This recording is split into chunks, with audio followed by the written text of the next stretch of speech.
एक जंगल में ऋषि रहते थे, तो 12 वर्ष उन्होंने वृक्ष के सूखी छाल की पपड़ी पा करके और कठिन भजन किया। अब तो महातेजस्वी हो गए। एक दिन काम प्रकट हुआ और कहा, क्या तुम समझते हो कि तुमने काम पर विजय प्राप्त कर ली? तो उनका एक काम क्या, हजारों काम पर विजय प्राप्त कर चुका हूँ। तो बोले, महाराज अब मैं अपने बाण संधान करता हूँ और आप संभालो अपने को। तो उनका, जाओ नहीं तुम्हें भस्म कर दूंगा। इतना कह के चले गए। अब जहाँ जहाँ वो पपड़ी खाते थे वहाँ वहाँ हलवा घी का। ऋषि ने जब देखा कि वृक्षों के जितने वृक्ष उस जंगल में सब में हलवा लगा हुआ, तो उनका मेरे तप से भयभीत होकर वृक्ष हमें लगता है कोई स्वादिष्ट पदार्थ देने लगे। अब वो खाने लगे। अब 10वें वृक्ष से जब पाया तो आधा किलो हलवा तो गया ना, तो हड्डी के ऊपर मांस बढ़ना शुरू हुआ। महीना हुआ, एक दिन छम छम छम छम पायल करती हुई और एक कटोरा लिए हुए जे ही देखा ऋषि आ रहे तो ऐसे हलवा लगा के भाग। उनका, खड़ी हो जाओ, तुम कौन हो? क्या ये स्वादिष्ट पदार्थ तुम लगाती थी? उनका, हाँ।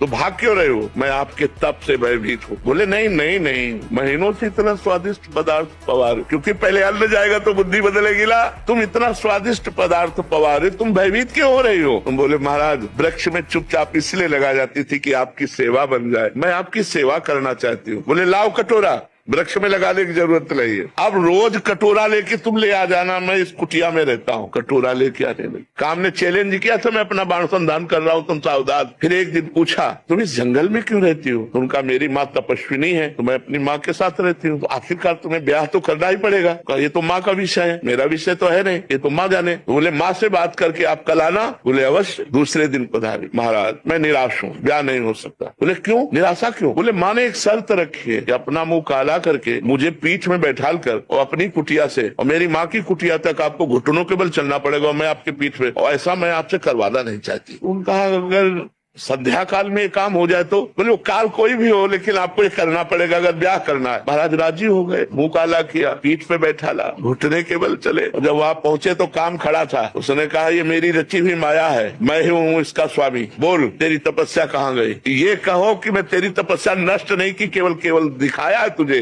कि अगर तू तपस्या का अहंकार करेगा तो देख घुटने के बल चल रहा, मेरी माया तेरे पीठ पर बैठी हुई है। ये मन बड़े बड़े ऋषि मुनियों को मोहित कर दिया। हम तुम तो बहुत छोटे लोग हैं, बहुत छोटी सामर्थ्य है, इसलिए भगवान का आश्रय ले लो।